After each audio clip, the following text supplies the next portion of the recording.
मान्यवर गृह और नगर उन्नयन मंत्री श्री कृष्णचंद्र महापात्र अध्यक्षतार ब्रह्मपुर उन्नयन कर्तृपक्षर 46तम बैठक अनुष्ठित हो जाइछि। अंचल सामग्रिक विकास पई विभिन्न परियोजनार रूपरेख प्रस्तुत करा जायथिला।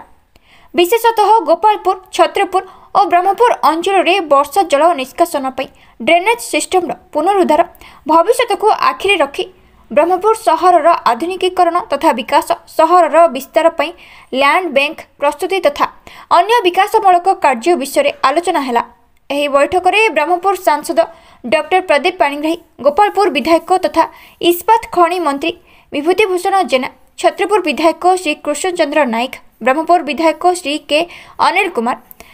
जिलापाल दिव्यज्योति परिडा, उपजिलापाल धीना दस्तगीर तथा समस्त वरिष्ठ अधिकारी उपस्थित थिले। Shankar Kumar Nayak report, news today Odia live. Development authority Berhampur सर्वांगीण विकास केमती हम बरहमपुर माने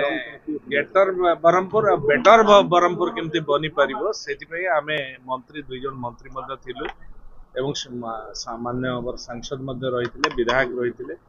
मेयर मध्य थिले एवं अथॉरिटी समस्त जिलापाल मध्य थिले, उपजिलापाल थिले, माने रही आज तन्न तन्न करी बरहमपुर डेवलपमेंट विषय रे गोटी गोटी विषय को आलोचना कर ड्रेनेज कथा कहतु, स्टोरेज कथा कहतु, रोड र कथा कहतु, डिकंजेक्शन जो रोड होउची तार पाई मध्ये आमे आज प्लानिंग करछु एवं एठी जो नाळ दुईटी जाउची सेटा से दुईटी नाळर डेवलपमेंट केमती हेई परिबो एवं तार गतिपथ को जीवा पूर्व कि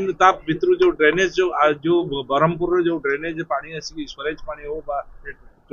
पानी मिसुची ट्रीटमेंट केमती है से पानी टाको सीधा ड्रेन रे पका योजना होमती सौंदर्यीकरण करा ए विषय भी डेवलप चिंता है। बाकी जो बरहमपुर जो भाई मैंने जहाँ जहाँ ग्रीवियंस चैम्बर को आसते सांगे आमर वाणिज्य मंत्री आसते सहित ब्रह्मपुर सांसद एवं ब्रह्मपुर विधायक, छत्रपुर विधायक एवं कलेक्टर महोदय एवं समस्त स्टाफ, तहसीलदार एवं विभिन्न इरिगेशन को आरंभ करके वाटकर समस्त कर्मचारी भितर जो आलोचना है ब्रह्मपुर महानगर निगम तथा बीडीए रे जी जगह अच्छे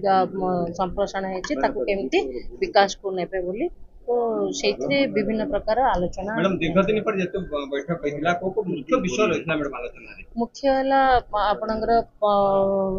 ब्रह्मपुर संप्रसारण माने विकास संप्रसारण रे जेंती आपनकर ब्रह्मपुर पई